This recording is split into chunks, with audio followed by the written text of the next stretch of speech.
Am I meant to see in here? Am I meant to see in the phone like? I feel like you have to move it back and forth better. Oh, okay. Right. So good evening, everybody. I'm sure you listened to the previous talk, previous year. This is going to be a slightly different focus, but hopefully that's okay. Last week we spoke in a slightly lighter vein, and our theme was honking. Tonight, I think, as it's the beginning of the 3 weeks, we'll actually talk about the spirit of the year, its importance, its significance, and we'll begin with going back a year and a quarter. I think about that time, Corona was pretty well at its peak here. As you know, it's not all over yet, but certainly many places have reduced the restrictions, relaxed them quite a bit. What was the feeling of Mr. Average during the period when, should we say, our schools were closed, our schools were closed, our stores were closed, things were not functioning, people were losing their income. It was really not funny, besides all the lives that were lost. Those of us who had it very lightly is one thing, but those who really struggled with it is another matter. So Mr. Average, to call him that again, was basically wanting to get back to normal, get back to routine, get back to everything functioning. Let's do what we've been doing all the time till now, and let's live a regular life. We're quite satisfied with that. It was fine till everything was disturbed by this virus and by the various sad bits of news we were hearing here and there. And if we'll get back life as we knew it, we'd be content. So the 3 weeks come to say, no, that was a mistake. It was good to be content in the sense that you were grateful to Hashem for what you had, maybe, but on the other hand, let's look at it realistically. What should be Jewish life? What should Jewish life really look like? I mean, we know it all in theory, although we don't know it because we haven't experienced it.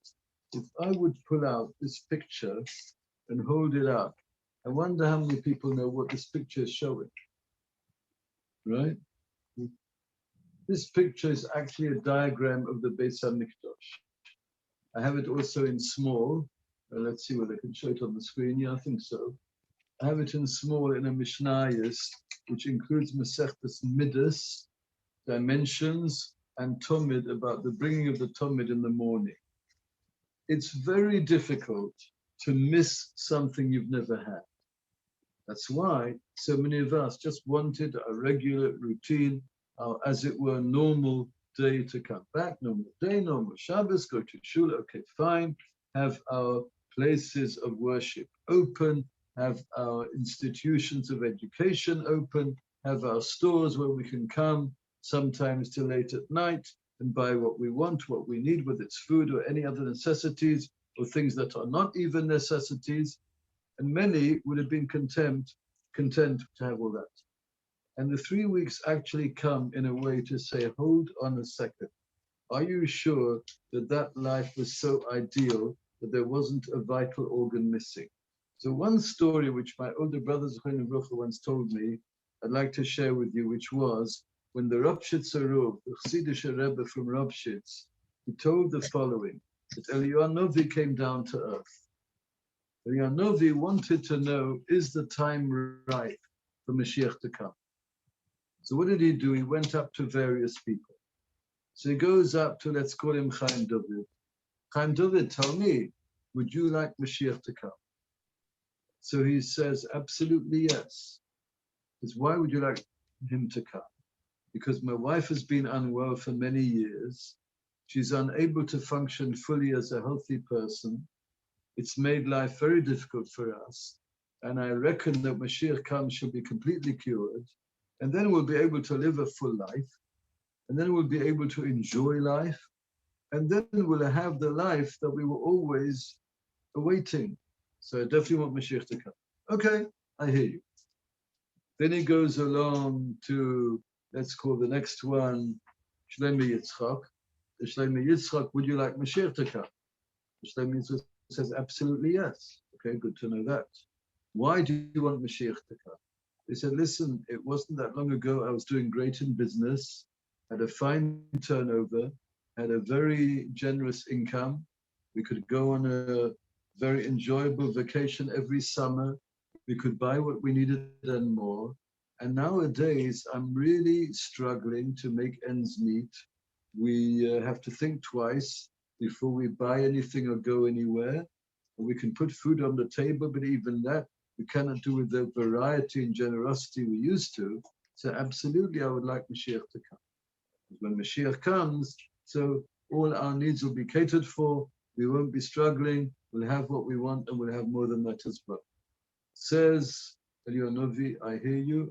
Okay, fine. And so he goes around interviewing different people. And needless to say, everybody agrees that he'd like Mashiach to come.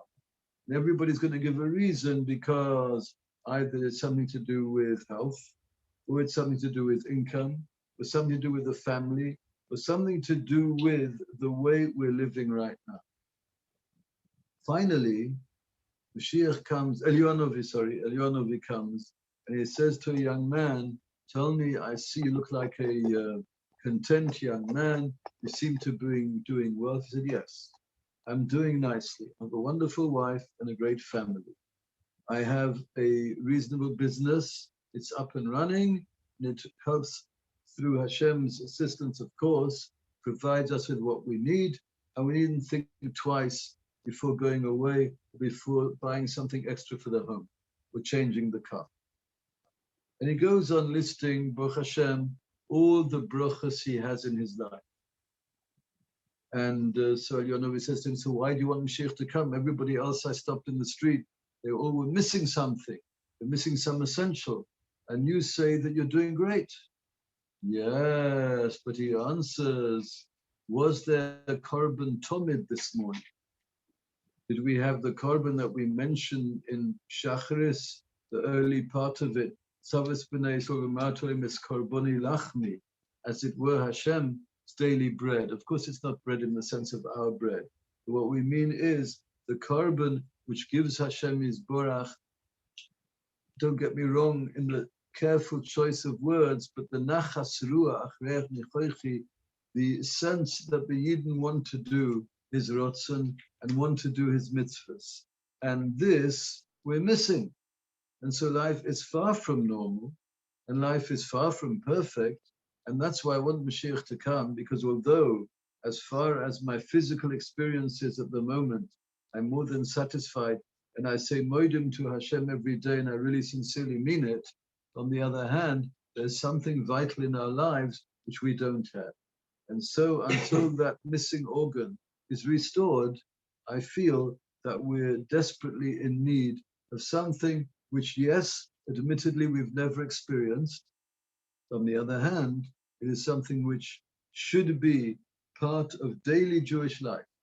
In fact, think of it, every single time we daven a Musaf, most often is Shabbos. Other than that is Rosh Chodesh. And then, of course, a very moving Musaf every single Yom Tov. What is the Musaf centered around? Give you the wording which we say Musaf on a Shabbos morning, Shetaleinu b'simcha la'artzenu. It's nice to be in America. It's nice to be in New York. It's great to be in Monsey or Borough Park or Williamsburg or wherever you feel that that is your place. But after all, is there not a part of the planet which is really our home where we should all be? For now, we have our tafkid, our mission, where Hashem has placed us, but eventually, as the Torah promises in Parshas Mitzovim, that we will be gathered together once again to Kab, B'shoifa Godel L'Chayreseinu, V'Soneis, a banner, L'Kabetz, to gather in Golu Yoseinu. Everybody is scattered all over the globe, right? So therefore, there definitely is something that we need to see back. And that is why we say in the Musaf, which is centered around Eretz Yisrael and the Beis HaMikdash and the korban that unfortunately we cannot bring today. That's besides the daily Talmud, but the Musafim, of course, we can't do. And in the Musaf of a Yom Tov, we add a very important piece, which I'll never forget how my Rebbe in London used to always raise his voice when he said that, which is Gale Kavoid Malchuscha Oleinu Meheira. Hashem, please finally reveal the glory of your kingdom to us, because your kingdom is so hidden, and your kingdom is recognized by a minority of people here.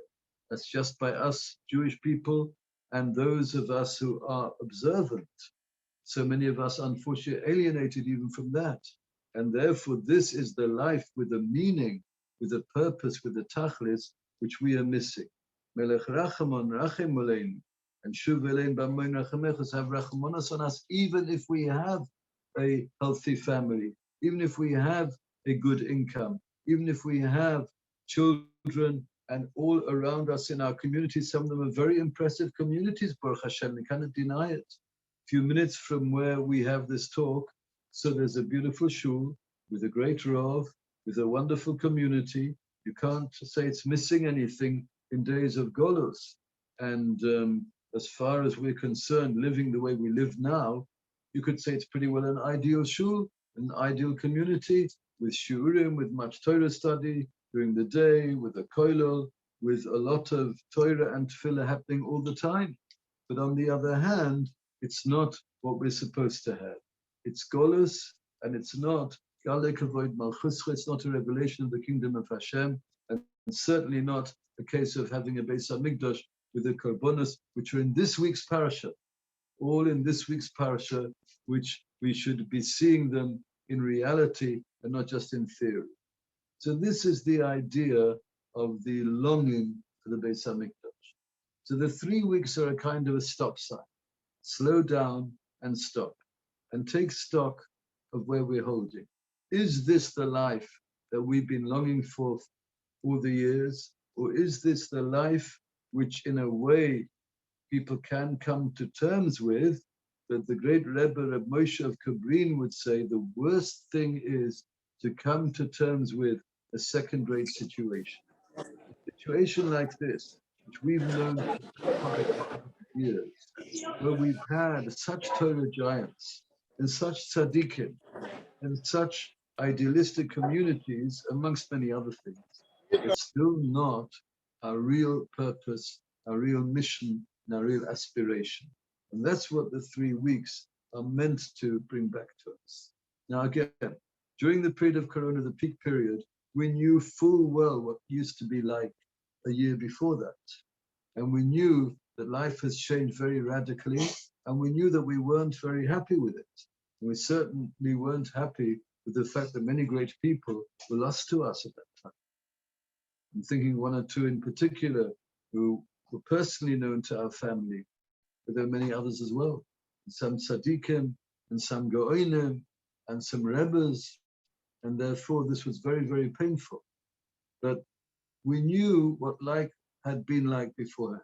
But there's nobody who knows what life was like 2,000 years ago. Now, the only one answer is, as far as that is concerned, to learn a bit about it.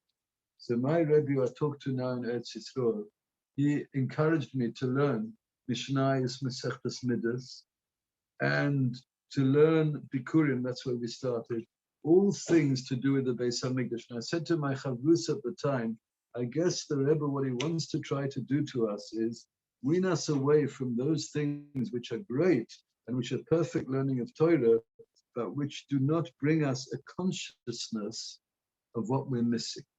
And that is what we need. I remember he told us also to learn Hilchos Tamidim and Musafim in Rambam. We did that as well. That also brought us back to Beis Hamikdash territory. And so I have on the table here just a copy of a piece from the Slonim Rebbe Zeichet Tzadik Lebrocha, that the idea of Avelis, of mourning for the Beis Hamikdash, Hishtoikakus, the longing, the gaguim, and that we really miss him. Like, imagine if a husband and wife who live in harmony together have to be separated for a little while. So absent makes the heart grow fonder. But that's as long as it's an absence where there's been a togetherness before. But where there's never been that togetherness, at least not in living memory, it's a lot harder. So what we need to do is to go through this experience as long as we are in Golus, year by year. And as you know, we have the 3 weeks. Then we have the 9 days, which is the latter part of the 3 weeks. And Erev Tisha B'Av, and Tisha B'Av. Now we hope that during this time things are going to change. It's always possible. Every day we wait and we don't just lip service to it. We don't just say it because that's what one ought to say. No, we really mean it. But the point being that the tachlis is that we should feel, yes, something is missing. There's a story a little bit similar to the one mentioned in the name of the Rebbe of Rabshitz about Eliyahu coming to the ground and interviewing people coming down here, back here, I should say. And the story is told of the Aptarov. Slonim Rebbe brings this story. You know, people come to a Rebbe. It's a very hard thing to be a Rebbe. Why? He's got to listen to and share other people's pain. It's one of the hardest things in the world to do that. And to really share it to the degree it becomes theirs. Somebody once said to the Pnei Menachem Ger Rebbe Zatzal that, you know, you really helped me, you've lifted a stone off my heart. You know what the Rebbe said back to him? Yeah, but where's that stone gone? It hasn't dissolved, it hasn't disappeared. And I remember my brother telling me, I mentioned this, I think, on a previous talk here, that when he used to go to the Lev Simcha, the older brother of the Pnei Menachem, he always used to feel good when he came out. Like he felt like he was renewed and refreshed. But that's because the tzaddik takes on your baggage and he gives you like a new lease of life. That's great. But on the other hand, it can sometimes be very hard for the tzaddik. So the Aptarov had somebody come. And this person, like so many others, told him all his problems. Perhaps wrote it down on the paper. And this person felt that the Rebbe's not really concerned this time with my problems. When I used to come in the past, I felt he was sharing the feelings with me and the emotions. And now I don't quite feel it. The Aptarov was sensitive enough to pick up his thoughts. And he said to him, you've got a list here that you gave me of what's missing in your life. You forgot to put on that list the fact that there was no korban tumid. This is where the two stories meet. There was no korban tumid this morning. You know, my friends, we men are supposed to say korbanos in the morning daven. Just had a chance to write an article about the structure of the morning shacharis. And the thing is, some people skip them. They slaughter the korbanos, they shech the korbanos. But really, it's a vital piece because that is designed to create the consciousness of this missing organ. If we leave it out and jump straight to Mizmor Shia or Hoidu, then we've cut out a very, very vital piece of davening, and even more than that, a vital piece of our life. Because we do need to remember we're in Golos. And when there's a bit of anti-Semitism comes our way, we get very upset. It's meant to be a reminder we are in Golos. Don't expect every Gentile to love us. It's great if they have a certain regard for us, respect us, will they hear our voices if we have something that we need to say. But let's face it, we are in exile. If we're totally blunt about it and totally honest, and in Eretz Yisrael no less, especially with the current new government, even worse than the one before. I read, I don't know how true this is, but I guess it is true, that they want to pay money to Haredim, from people, to get them to abandon Yiddishkeit. And I wish them every failure possible. I wish this to be the greatest disaster of all their plans, to know that this is something which is never going to work. It's not going to work, no. A Jew is committed to Yiddishkeit, will not give it up for anything. But coming back here, the point is the Aptarov was trying to say to this petitioner, yes, I do hear you. Of course I understand your difficulties that you have in life. I'm just questioning the fact that there's one item which didn't appear on the list, and really, if you were sensitive, committed Yid, it should be on the list. But the reason why it's not on the list, frankly, is because it's something you don't really know. It's something you don't really fully grasp. And frankly, without criticizing anybody, it's something that's very hard for us to understand. But what's amazing is, I have in front of me also a copy from the Siddur of the Vilna Gaon about the davening on Rosh Hashanah. Now, it's not time for a Shia on Rosh Hashanah. We'll have that in the right time. But the point is that the theme is over the same essential. The theme of the davening on Rosh Hashanah is not placing an order for a good year. It's actually saying, Hashem, we are thinking of you, and we feel what a shame it is and how painful it is for us that your glory is not recognized. It's a Rashi in Chumash in Parshas Vayeschanan. Do we have a Chumash with Rashi here? Maybe it would be a good moment to quote it. If I made trouble Rabbi Chanowitz, a Chumash Devorim with Rashi is all we really need now. That's perfect. Thank you so much. And Rashi says on Shema Yisroel, Hashem Elokeinu Hashem Echad, which sounds like a repetitive pasuk. Would it not be good enough to say Shema Yisroel Hashem Elokeinu Echad, our God is one, and not more than one, Chas v'Sholem. So Rashi says the following very important fundamental. Hashem, who is today our God, because we recognize Him. We Yidden who are thinking people, who understand what life is about, who daven musafim as well. We say, V'loi Elokeinu umetz. Hashem is not recognized. Was there not a move to try to get rid of In God We Trust on the back of the dollar bill? I believe there was. Yeah. Who also thanked Charles Darwin for that, right? That's another talk for another time. Lias Hashem Echad. And in the future, Hashem will be recognized even by those who don't want to know today. They do know, but they don't want to know. They don't want the commitment. Let me just do what I like, and please don't interfere with my life, and please don't tell me what to do and what not to do. But of course, then life is meaningless and purposeless, and then you are reduced just to a more sophisticated animal, frankly. It's an animalistic life, which is what a lot of Western society believe in. It's totally hollow. And as we get older, we get very frustrated with that kind of life because it's going nowhere. It's going fast into the grave. There's no purpose at all. I remember another story of the Pnei Menachem which I read, which was when he visited an elderly man whose life was going a bit downhill in the old age home. They did have a minion there. And he said to him, this man was saying, you know, I'm a bit tired of life. The Rebbe Pnei Menachem said to him, you know what? Once responding, Omen Yesh Me Rabba, makes the whole life worth it. So if a person says, Moida Ani in the morning, or if he gets to shul, says, Omen Yesh Me Rabba, responds to Baruch Hu, follows the laning, or says a brocha before he eats or drinks, we cannot put a price tag on it. So at the moment, the other nations don't want to know. But Rashi brings the pasuk, as Poich El Amim, I will make a revolution amongst the nations. Sofa Berura, in a clear language, they will all salute Hashem. And that's by Yoimahu Yihya Hashem Echad U'Shmoyecha. That day which we all should look forward to. And these 3 weeks are there to generate that feeling and that desire and that longing. So then they will all say, Hashem Echad U'Shmoyecha.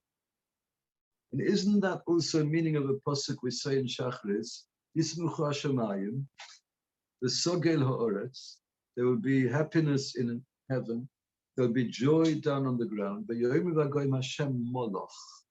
Why is that in the past tense? I think the reason is because they'll say, where were we till now? Why were we so fast asleep and so totally unaware of the reality? And these Jewish people who we persecuted over the millennia, they were living for that. And we didn't even allow them that. And we tried to strangle them because of their commitment. And now we realize the truth and we feel awful for the way we've handled them over the centuries. So basically, this is what the 3 weeks are about. It's to shake us out of that slumber, is to shake us out of that disconnect and to reconnect us. It means that you could be serving Hashem by rote, serving Hashem mechanically, doing all the stuff, saying all the wonderful words, but inside, emotionally, we could still be light years away from it. So I've got a book here, I'll also show it up to the camera. Apparently this book is now in a second volume as well. When I read it, I was very moved because this author, Rabbi Yisroel Moshe Sorotskin, has done a ton and a half of research. And he talks here a lot about the world as it is now. It's as up to date as any book can be. And he's saying It's all to create a longing for Mashiach, is to create a longing for a Beis HaMikdash. It is to create a longing for that missing organ. Now, I brought with a copy of the shir that I gave many, many years ago. I don't think there's any more time or energy to talk about it. I've got here 64 references in Shacharis to the Beis HaMikdash and to the ingathering of the exiles. I'll just give you one or two examples. We have, for instance, Eshtachvel Heichal Kochal, bow down. The Heichal, what is the Heichal? The Heichal is part of this, which I showed you before this picture of the Beis HaMikdash. It's part of it, right? Look how many times you have it in the Shemona Esra. Umei Vigoyel, you'll bring the Redeemer, Mashiach. Umatzmiach Yeshua, and you will bring redemption. Golenu Gula Shalem, although that's talking essentially about the redemption of the individual, but it certainly refers on the simple level to the Gula that we're all collectively waiting for. The Kaptzenu Yachad, bring us together from all corners of the globe. Yerushalayim Ircha, that's hardly begun to quote from the weekday Shemona Esra. And I've got, as I said, 64 different places where we have, if you take a broader look at Shacharis, some reference, very obvious, or at least it is perhaps indirect reference, but to this fact. Or Chodosh al Tzion To'ir. What is that Or Chodosh? Electric lighting? What is it then? The sun will rise? No, this is talking about the spiritual illumination of Tzion, which however attractive it is today, the center of Yiddishkeit is, but after all, it's not the Tzion in its glory as it was. It's not Galei Kavod Malchuscha, Hashem's glory revealed. So, my friends, this is food for thought for this time of the year. This is a positive aspect of the 3 weeks. It's not a kind of mourning for us to bury our heads in the sand and be all depressed. What it is actually is a search for something real which we are missing, and the recognition, like a person who's never had the gift of taste does not know that each piece of food, each fruit, each vegetable, each drink tastes different. They don't know. They've never had. I know of a tzaddik who lost his sense of taste in midlife, and after that, he had very little time to eat. He would eat simply to keep body and soul together. But the thing is here, if we haven't experienced this, it's not an easy one. So we need these weeks in the year to start thinking about things that we aren't normally thinking. And then if we look both in the Siddur, in the Shabbos and Miras even, and for sure in the bench, it's all there. It's all there. In the Machzah even more so. Used to go quite often to Babav on a Yom Tov. At the Ne'ilah Sachag, the final Tish of every Yom Tov, they would always sing very moving and beautiful pieces, compositions from the Musaf of Yom Tov, of the Se'orei, or Galei Kavod Malchuscha, or Rosh Hashanah Melecha Kol Ha'olam, all these pieces which refer to what we're talking about this evening. And that would create, as people were getting ready to depart from a Yom Tov, would create those feelings, those desirable feelings, which really should be ours 24/7. So we do need these 3 weeks. I once heard from a Talmud Chacham, that's why some of the halachas over time became a little bit stricter. And the need, as the need increased and our level dropped somewhat, so in order to generate those feelings and that we should really want those missing organs to be restored, as said, somebody who's never had the gift of eyesight, he doesn't know what it means. And the same thing to have somebody who doesn't know what taste is. Or like we had in Halacha, Ashir this morning, we had somebody who can't hear tragically, so he doesn't know what sound is like. He doesn't know what music sounds like. He doesn't know what a voice, what singing is like. So there we are. We are trying to at least create within ourselves a feeling and a longing for Mashiach. The Lubavitcher Rebbe spent untold amount of effort to create this feeling, this longing for Mashiach. And the truth is, and so do all tzaddikim. And even those people who did not necessarily go along with him, but they as a result, woke up to it, and they realized that this is why we go through a lot of challenges in this last period. It's to make us realize something is missing. Unfortunately, with Corona almost, but not quite, on the way out, that is what a lot of people were convinced that is what it was about, and Mashiach is literally at the doorstep. And the answer is he was. But did we get the message? Oy vey, we so often miss the message. So maybe now that we've all got various halachas which limit us somewhat, curb our enjoyments, next the set 9 days, which limit our diet during the weekdays. So maybe they will be another piece to help us get where we need to be. And in Yitz Hashem, when we get to the recognition, then of course Hashem will respond and give us back what we're asking for. If we're not asking for it, then we don't get it so quickly. If we ask for it, then there's a likelihood that in Yitz Hashem, our next year will be not here in Monsey, New York, in Yerushalayim, Kodesh, in Maryland. Thank you very much, Rabbi Young. I also like to thank all those that joined us here tonight in person, and those of you that are new online, welcome aboard. Pass the word along to your friends so that we can get our numbers upward. Thank you very much again. If anybody has any question, I'm going to leave the camera on for another minute or two. Feel free to unmute yourself and ask some questions.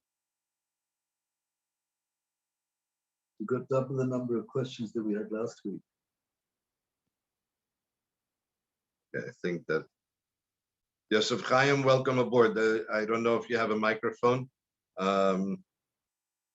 but it's great to see you. And Esther Chanowitz, I guess this is the Canadians. Welcome aboard. Siyata Deshmaya, everybody has to have Siyata Deshmaya. Sei gesund, have a wonderful evening. Okay, sure. You went to Shabbos, right? No, I went to my mother. Oh, nice. We also went to. We were Shabbos of the Gera girls. You want to hear something nice?